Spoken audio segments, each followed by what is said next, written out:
3권 17장 9절부터 15절까지 보겠습니다. 자, 율법의 약속과 복음의 약속의 일치 그랬죠? 뭐가 어떻게 일치된다는 것이었어요?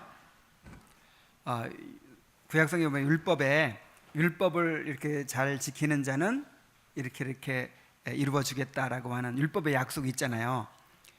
그것은 우리에게 복음 안에서 이루어진다 그랬죠. 그래서 율법의 약속과 복음의 약속이 일치된다고 했습니다.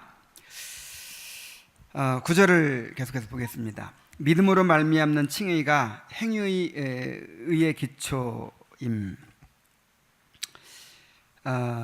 사람이 여러 가지 선행을 했는데 일부분에서 약간 과실이 발견된다면 그 여러 가지 선행이 의롭다고 인정되겠는가? 감히 그렇다고 대답하지 못할 것이다. 율법이 분명히 선언하기를 율법의 계명을 완전히 실행하지 아니하는 자는 누구든지 저주를 받을 것이라고 하기 때문이다. 그래서 이 사람의 행위 자체는 하나님 앞에 의가 될 수 없다는 것을 지금 얘기하고 있어요. 일부 선행을 했다 하더라도 다른 부분에서 과실이 있으면 이게 인정되겠느냐 이 말이에요. 율법을 완전히 다 행하지 못하면 누구든지 저주를 받을 것이라고 했죠. 그 다음에 선한 행위에 과실이 함께 따르지 않고 그 자체에 부패함이 없이 완전 무결한 경우는 존재하지 않으므로 아무리 선한 행위를 할지라도 그것을 의라는 존귀한 이름으로 부를 수 없다는 사실을 인정하지 않을 수 없다. 그런데 행위 자체는 아무리 선한 행위를 하더라도 완전 무결한 행위가 없기 때문에 의라고 부를 수가 없다 하는 것입니다. 자, 그러나 칭의받은 자의 행위는 하나님께 받아들여지죠. 그래서 의로 여김을 받는다 그랬는데 봅시다. 그러나 믿음으로 칭의가 세워진 다음 거기에 선행이 뒤따르는 경우에는 그 선행들이 아무리 불결하고 부정하고 반쪽짜리이고 하나님 보시기에 사랑받기는 고사하고 완전히 무가치하다 할지라도 그것들이 의로 여김을 받는 것이 분명하다.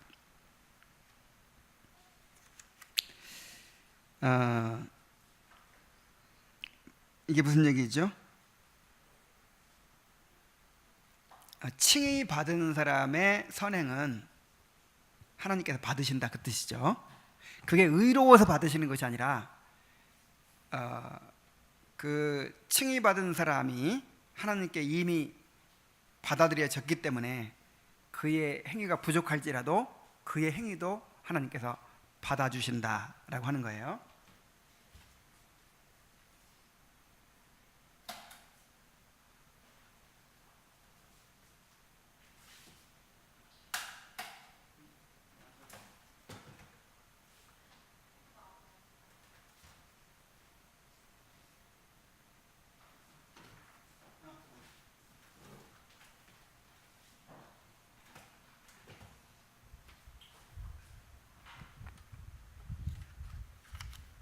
자, 만일 행위의 의의가 그 성격의 결과가 어떻게 규정되든 간에 믿음으로 말미암는 칭의에 의존하는 것이라면 이 사실로 인하여 믿음으로 말미암는 칭의가 손상을 입는 것이 아닐 뿐 아니라 실제로 더욱 강화되어 그리하여 그 능력이 더 강력하게 빛나게 된다.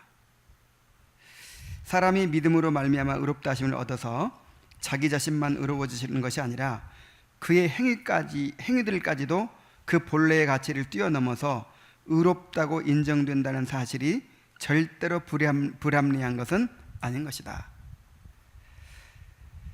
그러니까 그 칭의받은 자의 선행은 그 사람이 칭의받은 것과 동일한 원리예요. 그러니까 우리가 칭의를 받을 때 우리 자체는 죄인이잖아요, 그죠? 죄인인데 예수님의 의 때문에 받아들여지죠. 그런 것처럼 칭의받은 자의 행위도 마찬가지예요. 행위도 더러워요. 행위도 불완전해. 그런데 그것도 용서해 주심으로 받아주시는 거예요. 우리가 행하는 모든 선행이 하나님의 용서를 통해 받아들여지는 것입니다. 자, 두 가지를 통해 받아들여진다 그랬죠? 이만큼이라도 선한 것이 나오는 것은 다 누가 하신 일이라 그랬어요? 하나님이 하신 일이죠. 하나님이 하신 일이기 때문에 받아주시는 거고, 그 다음에 거기에 뭐가 섞였어요? 지금 죄가 섞였는데 그거는 어떻게 해주시고? 용서해 주심으로 받아주시는 거예요. 그러니까 이거 가지고 자랑할 수 있겠냐 이 말이죠.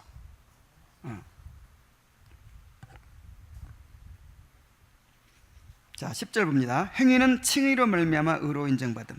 우리가 그리스도 안에 접붙여지면 하나님 보시기에 우리는 의로운 존재들이다. 왜냐하면 우리의 범죄들이 그리스도의 무죄하심으로 가리어져서 우리의 행위들이 의로운 것들이 되며 그렇게 인정을 받기 때문이다. 우리의 행위의 온갖 허물들이 그리스도의 순결하심 속에 묻혀지며 그리하여 그 허물들에 대하여 책임을 묻지 않으시는 것이다. 따라서 우리는 오직 믿음으로 말미암아 우리 자신뿐 아니라 우리 행위까지 의롭다 하심을 받는다고 말할 수 있는 것이다. 그러니까 우리 행위까지도 믿음으로 말미암아 의롭다 하심 받는 거죠. 받아들여지는 거죠. 이걸 오해하면 안 돼요. 그 행위 자체가 의로워서, 그 행위 자체가 가치가 있어서 받아들여지는 것은 아니라는 거죠. 그런데 이 행위의 의가 믿음과 값없는 칭의에 의존하며 그리고 그것에 의해 생겨난다면 그 행위는 당연히 믿음에 포함되며 또한 마치 결과가 원인에 종속되듯이 말하자면 행위가 믿음에 종속되는 것으로 보아야 마땅할 것이다. 그러므로 행위를 높이는 나머지 믿음으로 말미암는 칭의를 파괴하거나 혼란스럽게 하는 일이 초래되어서는 절대로 안 되는 것이다. 값없이 믿음으로 말미암아 의롭다 받았다고 해놓고 근데 이제 내 행위는 하나님께 상 받을 만한 가치가 있다 이렇게 해버리면 칭의를 파괴하거나 혼란스럽게 하는 일이 되는 것이죠. 자, 야고보의 교훈에 대한 오해를 봅시다. 야고보는 우리 조상 아브라함이 행함으로 의롭다 하심을 받은 것이 아니냐라고 묻고 이어서 사람이 행함으로 의롭다함을 받고 믿음으로만 아니니라고 덧붙이고 있다. 그런데 바울은 아브라함의 행함으로가 아니라 믿음으로 의롭다 하심을 받았다라고 가르친다. 이 두 가르침은 어떻게 조화를 이룰 수 있을까? 자, 너무 명백하게 다르죠. 아브라함이 이삭을 제단에 바칠 때에 행함으로 의롭다 하심을 받았다 이러 보건대 사람이 행함으로 의롭다함을 받고 믿음으로만 아니니라 그랬어요. 자, 이걸 어떻게 이해한다 그랬어요? 그 당시에는 거짓으로 믿음이 있는 채 자랑하기를 그치지 않으면서도 신자로서의 합당한 행위들을 아예 간과하고 무시함으로써 자기들의 불신앙을 노골적으로 드러내는 사람들이 많았다. 사실 이런 경향은 교회 내에 언제나 있어 왔다. 야고보는 여기서 바로 그런 사람들의 어리석은 확신을 조롱하고 있는 것이다. 사도는 참 믿음과는 전혀 거리가 먼 속이 텅 빈 생각을 믿음이라는 말을 붙였다. 자, 이게 무슨 얘기냐면 바울이 오직 믿음으로만 의롭다 하심을 받는다 할 때 그 믿음이라는 의미와 야고보가 믿음만으로 의롭다 하심 받지 못한다 할 때 그 믿음과 의미가 다르다는 거죠. 바울은 오직 믿음으로 의롭다 하심 받는다 행위가 아니라 오직 믿음으로 의롭다 받는다 할 때는 어떤 의미로 사용했어요? 참 믿음, 거듭난 영혼에게서 나오는 그런 참 믿음, 행함이 따르는 그런 참 믿음의 의미로 얘기한 거예요. 근데 야고보가 여기 보면 만일 믿음이 있노라 하고 행함이 없으면 무슨 유익이 있으리요. 또 행함이 없는 믿음은 그 자체가 죽은 것이라. 내가 하나님이 한 분이신 줄 믿느냐 잘하는도다. 자, 이런 믿음은요 그냥 지적 동의에 불과한 믿음을 가리켜요. 참 믿음과는 전혀 거리가 먼 속이 텅 빈 생각을 믿음이라는 말을 붙였다는 거예요.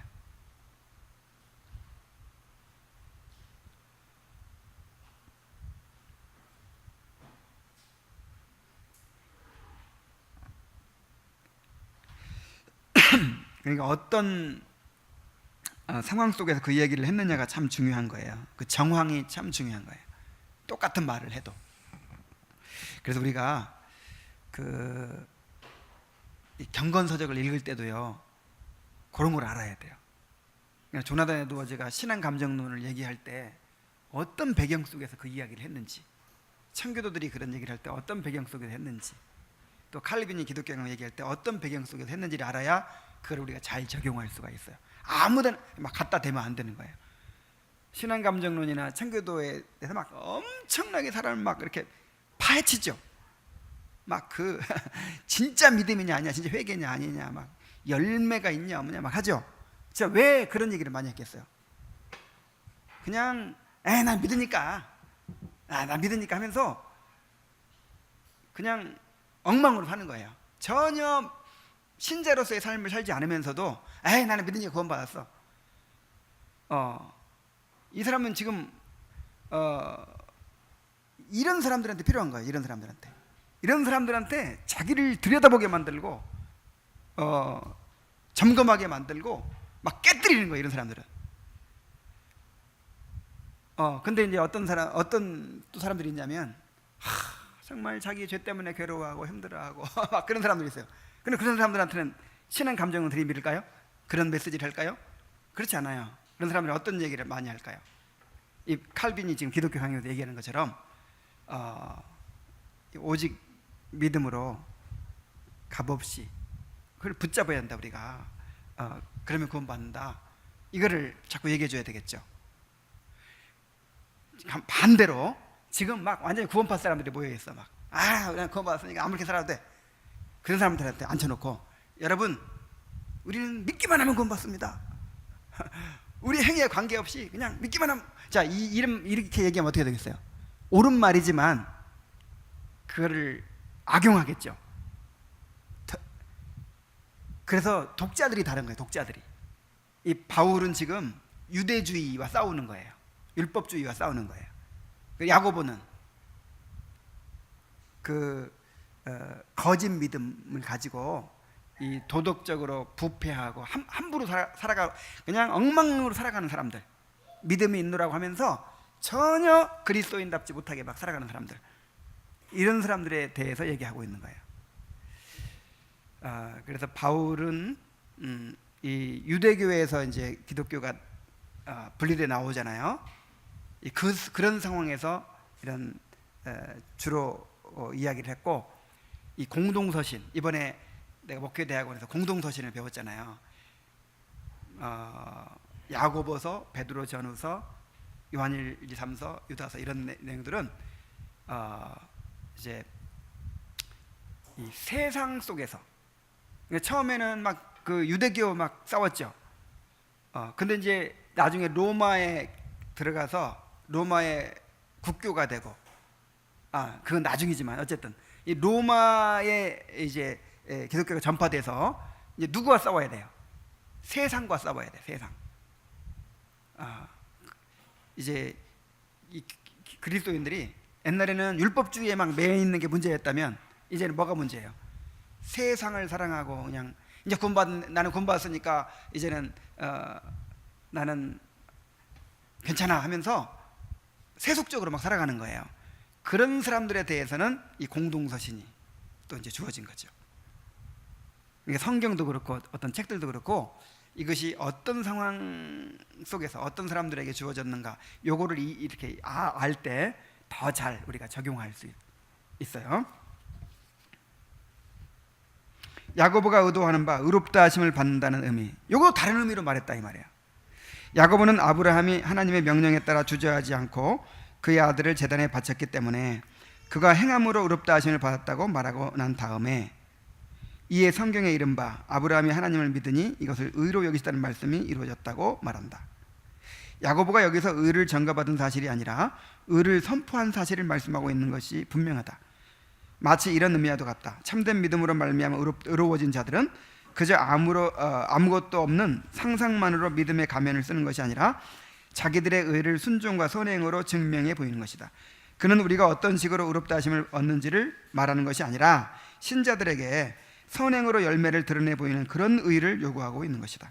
바울은 우리가 행위의 도움 없이 의롭다 하심을 얻는다는 사실을 논증하며, 야고보는 선행이 없는 자들은 의로운 자로 인정받지 못한다는 사실을 말하고 있는 것이다. 야고보의 의도는 다만 헛되이 믿음이 있는 체 하면서 그것을 빌미로 선행을 멸시하는 자들의 악한 생각을 깨뜨리는 것일 뿐이다. 야고보의 말은 오직 다음과 같이 두 가지로 정리되는 것이다. 속이 텅 빈 상태로 믿음을 과시하는 것으로 의롭다 하심을 얻게 하지 못하며, 또한 신자는 그런 겉모양으로 만족하지 않고 자신의 의를 선행으로 공포하는 법이다. 자, 맨 첫 줄이 제일 중요하네. 맨 첫 줄. 야고보가 여기서 의를 전가받은 사실이 아니라 의를 선포한 사실을 말씀하고 있는 것이다. 그러니까 바울 사도가 오직 믿음으로 의롭다 하심을 받는다라고 할 때 그 의롭다 하심은 어떤 의미로 쓰여진 거예요? 의를 전가받아서 하나님께로부터 인정받는, 받아들여지는, 이제 실제적으로 이제 의인으로 인정되는, 그걸 말하는 거죠. 그거는 일생에 몇 번 있을까요? 단 한 번이죠. 단 한 번, 완전히 의로워지는 거죠. 근데 야고보가 아브라함의 행함으로 의롭다 하심 받은 것이 아니냐 할 때, 그 의롭다 하심 받았다는 의미는 어떤 의미로 쓰였어요? 이미 그렇게 의롭다 하심 받아서 의인된 사람을 이제 객관적으로 이 증거를 통해서 선포하는 것이죠. 이 사람이 의롭다 하심 받은 사람이다. 이걸로 볼 때 의롭다 받은 사람이다. 이렇게.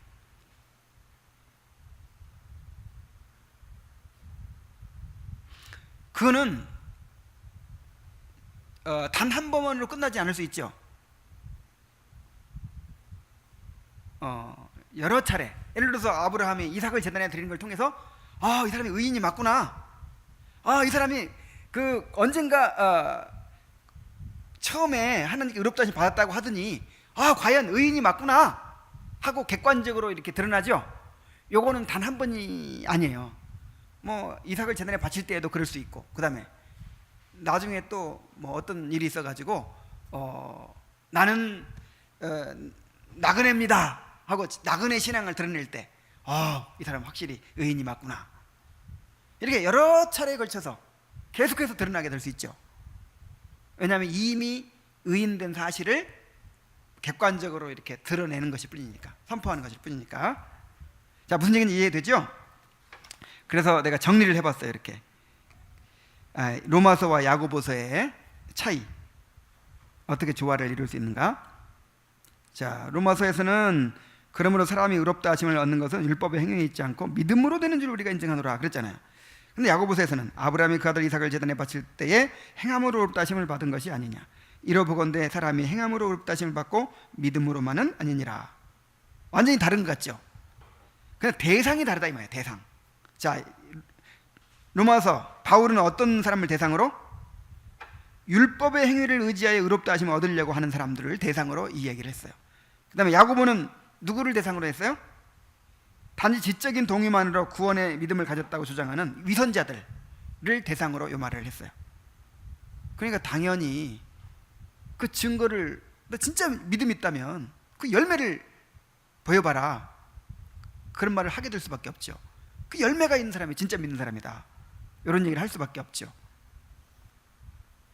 근데 바울이 그런 얘기를 하면 어떻게 되겠어? 지금 유대주의와 싸우고 있는데, 지금 율법주의 막 그걸 깨뜨리려고 하는데 거기도 되고, 믿음이 있는 사람은 행함이 있어야 된다, 막 이런 얘기를 하면 잘 전달되겠어요? 그러면 더 그냥 율법주의적인 생각을 더 고착화되겠죠. 대상이 지금 중요한 거예요. 그 다음에 믿음이나 행함이나 의롭다 하심, 요 용어 자체가 의미가 달라요. 똑같은 말을 썼어도. 자, 믿음은 어떤 의미로 썼어요? 바울은 행함을 낳는 진정한 믿음, 구원의 믿음을 얘기한 거죠. 야고보서에서 의롭다 하심 받는 것은 믿음으로만 되지 않아, 믿음으로만 아니니라 할 때 그 믿음은 어떤 뜻이에요? 단지 지적 동의에 불과한 거짓 믿음을 말하는 거예요. 지식적인 믿음. 그 믿음 갖고 안 돼. 이게 구원받는 믿음이 아니잖아요, 그죠? 구원파 믿음, 그 믿음을 얘기한 거란 말이에요. 그 다음에 행함이라는 말도 서로 다른 의미로 썼어요. 로마서에서 바울은 행함을 어떤 의미로 썼죠? 율법의 행위, 구원받기 위해서 율법을 지키는 그 행위. 그럼 야고보가 말한 행함은 뭐예요? 구원의 믿음에서 열매로 드러나는 행위. 구원받았기 때문에 드러나는 행위가 있죠. 구원의 결과로 나타나는 행위를 말했단 말이에요. 그 다음에 의롭다 하심이라는 말도 다른 의미로 썼다 이 말이에요. 로마서에서는 의의 전가와 선언, 아주 의롭게 되는 거죠, 그냥 그때. 그 다음에 야고보서는 의롭다 하심 받았음을 객관적으로 선포하는 거죠.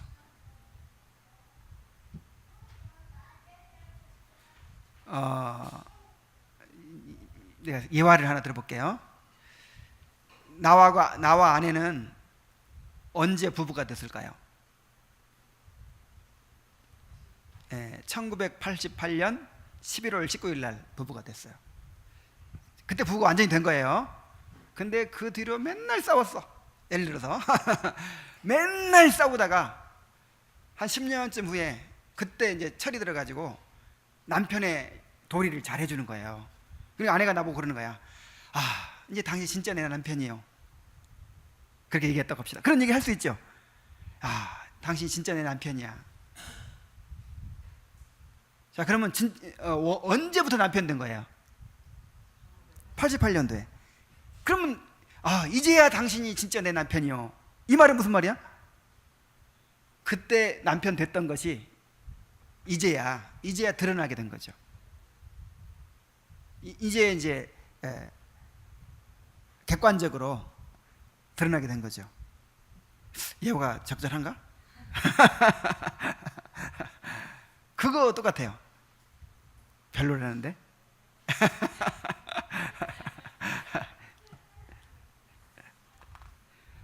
아니, 그건 비슷한 것 같은데.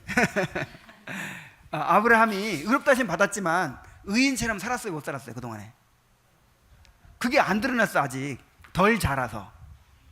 근데 나중에 아브라함을 하나님께 연단시키고 점점점 자라가지고 나중에는 어떤 정도까지 갔어요? 이삭을 제단에 바칠 정도까지. 그러니까 그 의인된 사실이 이제 객관적으로 드러나게 된 거죠.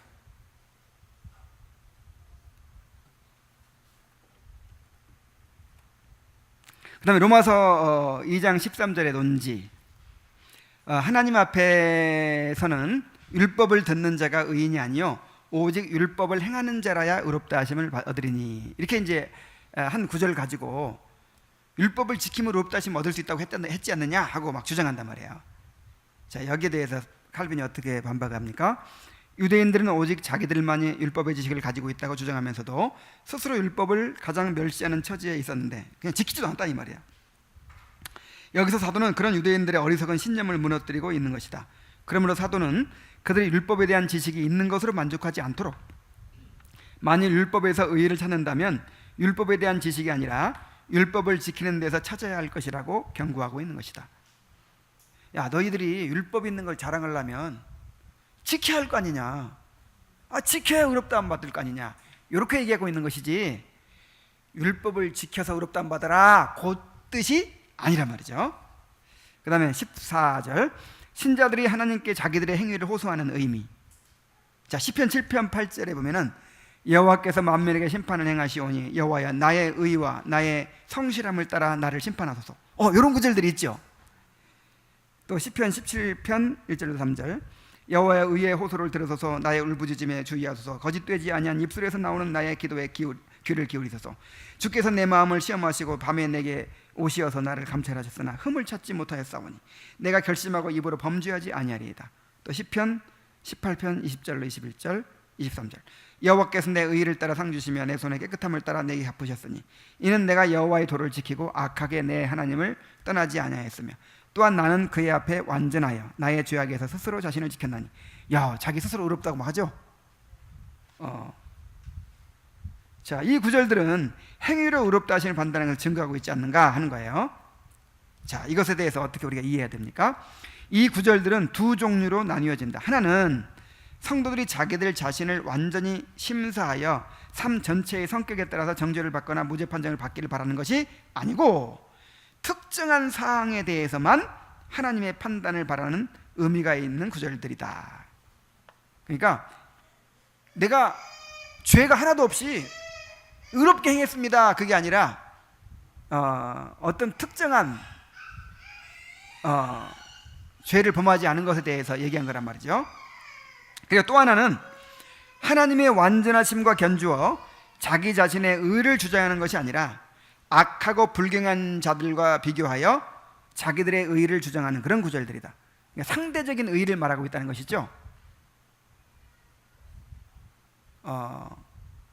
여호와여, 저 사람들은 하나님의 말씀을 버렸지만 나는 주의 말씀을 사모합니다.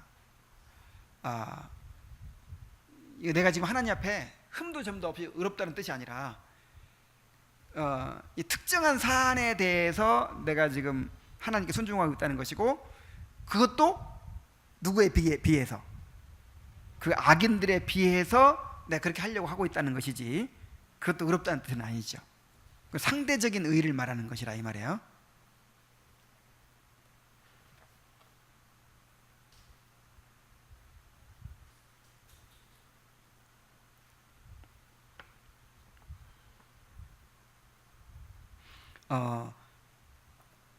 자, 이해가 되죠? 그들은 엄밀히 판정할 때에 하나님 자신의 순결하심에 비길 수 있는 그런 무지함이 자기들에게 있다고 생각하지 않는다.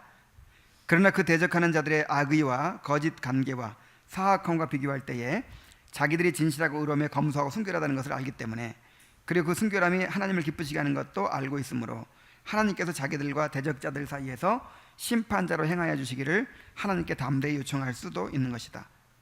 자, 의를 위하여 박해를 받는 상황에서 그렇다는 얘기죠. 자, 다윗이 이렇게 기도합니다.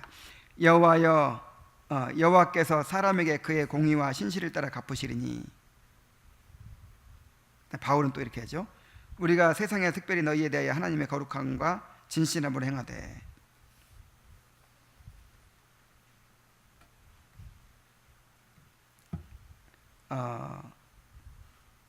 그러니까 이제 다윗은 사울에게 핍박받는 상황에서 얘기를 했어요. 그러니까 다윗은 하나님 앞에 내가 완전하다 그 뜻이 아니라, 다윗은 이제 순종하고 있죠. 사울에는 대적하지 않고 정말 하나님 의뢰하고 이렇게 하나님께서 갚아주시기를 지금 기대하는데, 지금 그걸 말하고 있어요. 바울도 마찬가지죠. 바울은 뭐 이 거짓 교사들, 거짓 이런 목자들이 사람들을 그냥 이렇게 착취하고 막 그런 상황에 자기는 그렇게 안 하려고 지금 애쓰고 있는 거예요. 근데 그것이 하나님 앞에 뭐 의로운 막 가치가 있는 그런 거라고 막 내세우는 게 아니라 나는 그렇게 순종하고 그렇게 살려고 한다. 그렇게 지금 이야기하고 있는 것이죠. 그러나 경건한 자가 하나님을 증인으로 심판자로 두고 자기들의 무지함을 토로하고 불경한 자들의 외식을 책하기는 하지만, 오직 하나님만을 상대로 할 때는 그들 모두 한 목소리로 이렇게 외칠 수밖에 없는 것이다. 여호와여, 주께서 죄악을 지켜보실진데 주여 누가 서리이까?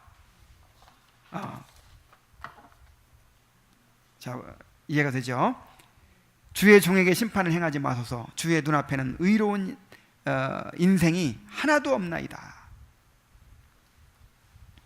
자, 15절 봅시다. 신자의 완전을 바라는 사도의 기도에 근거한 주장에 대한 반론. 온전하게 행하는 자가 의인이라. 공의로운 길에 생명이 있나니 그 길에는 사망이 없느니라. 내 율례를 따르며 내 규례를 지켜 진실하게 행할진대 그는 의인이니 반드시 살리라. 이런 구절들 보면은 완전하게 의롭게 살아야만 하나님께서 함께 하시고 복을 주시고 막 그런다고 하잖아요. 그래서 그렇게 우리가 행할 수 있기 때문에 이렇게 하라고 또 하는 것이 아니겠는가. 자, 그리고 그것이 공로가 되는 것이 아닌가, 이제 이렇게 주장하는 사람들에 대해서 아담 자손 중에서 한 사람이라도 그런 의로움을 갖고 나서 보아라. 아무도 그럴 사람이 없다면 하나님의 눈에서 벗어나 멸망하든지 아니면 하나님의 긍휼하심을 피난처로 삼아 그리로 피하든지 둘 중에 하나밖에 없는 것이다. 뿐만 아니라 신자들에게 있어서 의로움은 비록 그것이 부분적이요 불완전하기는 하지만 영생을 향하여 나아가는 걸음이 된다는 것도 부인하지 않는다. 그러나 과연 그 의로움이 그 원인이 어디에 있는가? 주께서 친히 자기의 은혜의 언약 속으로 받아들이신 사람들을 그 행위의 공로로 판단하지 않으시고 아버지로서 가지신 애정으로 그들을 껴안아 주신다는 사실이 아니라면 무엇이란 말인가? 그런 인간의 행위는 그 행위 자체에 결정이 있고 결점이 있고 게다가 다른 과실들로 얼룩져 더럽혀져 있기 때문에 주께서 그 두 가지를 다 용서하시지 않고서는, 즉 사람에게 값없이 의를 베풀어 주시지 않고서는 그 행위를 달리 그 어떤 가치도 있을 수가 없는 것이다.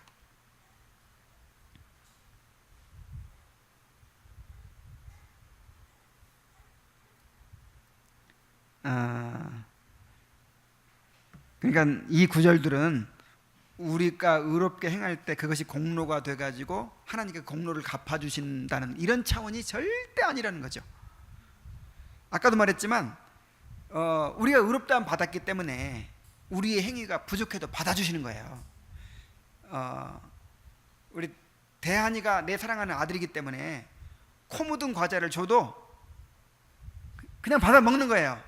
그게 맛있어서 먹고 싶어서 받아 먹어요. 그거를 그 대한이를 사랑하는 아들로 받았기 때문에 그의 행위도 그냥 용서하고 받아주는 거예요. 용서하고. 그래서 우리가 드리는 선행은 어떻게 받아주는 거다?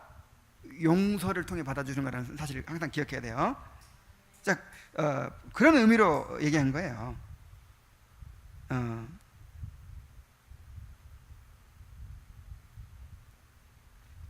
데살로니가서 3장 13절. 우리 주 예수께서 그의 모든 성도와 함께 강림하실 때에 하나님 우리 아버지 앞에서 거룩함에 흠이 없게 하시기를 원하노라. 야, 그래서 안식교 같은 데서 흠도 점도 없이 성화돼야 예수님 맞이할 수 있대요.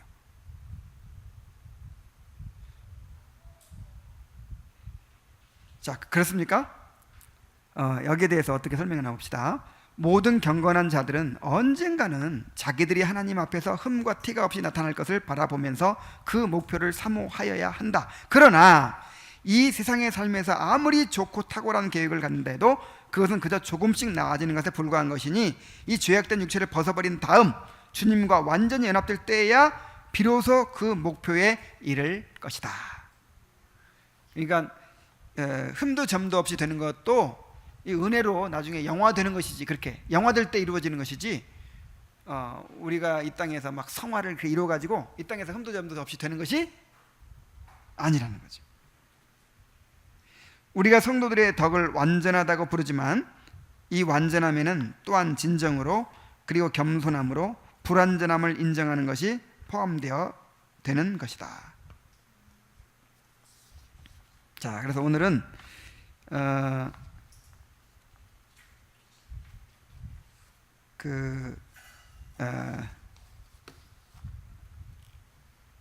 스콜라 신학자들이 주장하는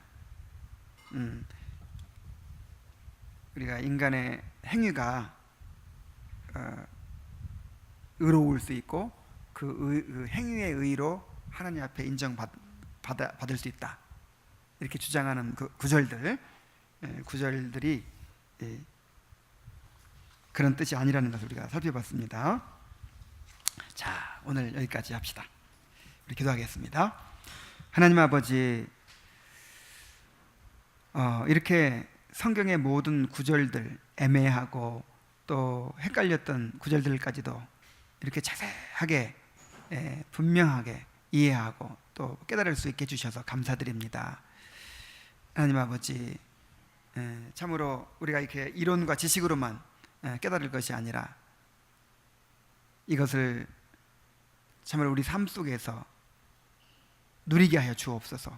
이 칭의의 은혜를 누리며 절대로 우리를 자랑하지 않고 행위를 내세우지 않는 우리들이 될 수 있도록 인도하여 주옵소서. 예수님의 이름으로 기도하옵나이다. 아멘. 마치겠습니다.